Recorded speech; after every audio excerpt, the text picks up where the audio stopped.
ifadəsi asılı böyük ədədə tərəf açır. Soldan sağa doğru oxuyuruq. 3 böyükdür 2-dən. Böyük ədədin yanından 2 nöqtə qoyuruq, kiçik ədədin yanından 1 nöqtə qoyuruq.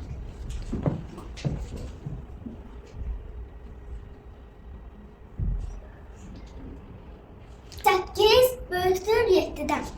5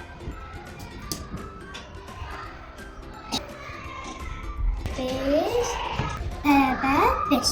Necə şəkil yerləşdirdiniz? Sayılar haqqında nə deyə bilərsiniz? 5 bərabərdir 5.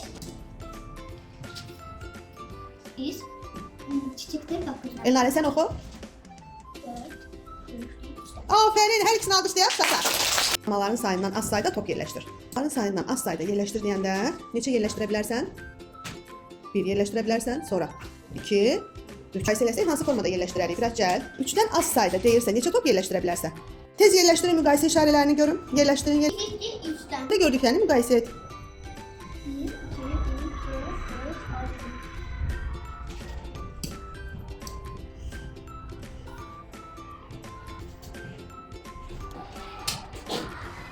1 2 3 4 5 6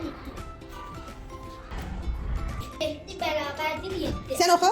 10 böyükdür 9-dan. Doğrudur. Al müqayisə işarəsini. Tez görün kim düzgün eləyəcək.